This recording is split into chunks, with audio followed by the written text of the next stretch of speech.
Right bulletin లో మరో breaking news చూస్తున్నాం. సీఎం రేవంత్ రెడ్డి అమెరికా పర్యటన ఫలితాలు కొట్టొచ్చినట్టుగా కనిపిస్తున్నాయి. ప్రతి మీటింగ్ లోనూ పారిశ్రామికవేత్తలు తెలంగాణలో పెట్టుబడులు పెట్టడానికి ముందుకు వస్తున్నారు.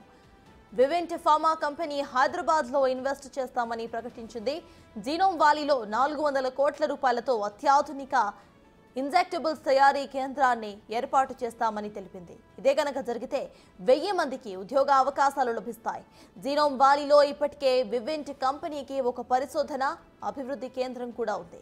దీన్ని 70 కోట్ల రూపాయలతో ఏర్పాటు చేశారు. అయితే ఇందులో మరిన్ని సదుపాయాలు కల్పించి ఇక్కడి నుంచి అంతర్జాతీయ మార్కెట్లో విస్తరించాలని ఆ సంస్థ ప్లాన్ చేస్తోంది. అందుకే హైదరాబాద్ లో తన మొదటి తయారీ కర్మాగారాన్ని ఏర్పాటు చేయడానికి రెడీ అయ్యింది. దీనికోసం 5.5 ఎకరాల భూమిని కూడా కొనుగోలు చేసింది.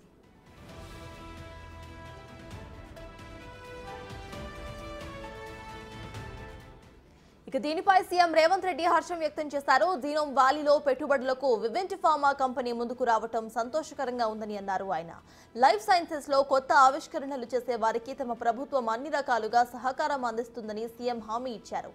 అవసరమైన రాయితీలు ఇవ్వటమే కాకుండా మౌలిక సదుపాయాలు సైతం కల్పిస్తామని చెప్పారు.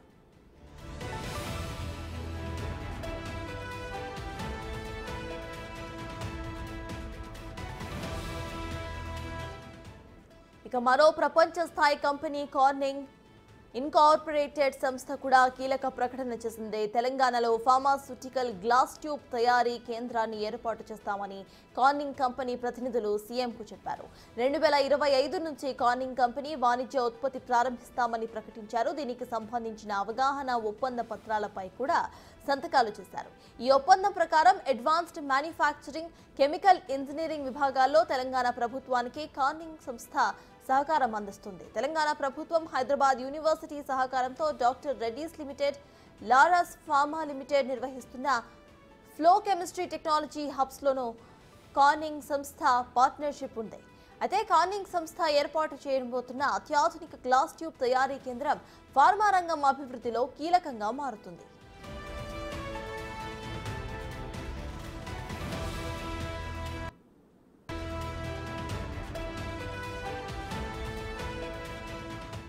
ఇక మరోవైపు ప్రపంచ బ్యాంకు అధ్యక్షుడు అజయ్ బంగాతో కూడా సీఎం రేవంత్ రెడ్డి టీం భేటీ అయ్యింది.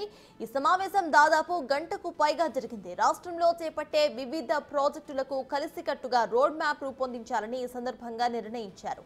ప్రధానంగా నైపుణ్య అభివృద్ధి, river front project, net zero city, ఆరోగ్య సంరక్షణ, డయాగ్నోస్టిక్స్, ఇక హెల్త్ ప్రొఫైల్ అంశాల్లో భాగస్వామ్యంపై సంప్రదింపులు జరిగాయి. తెలంగాణ అభివృద్ధిలో తాము కూడా భాగస్వామ్యం అవుతామని ప్రపంచ బ్యాంక్ ప్రకటించింది.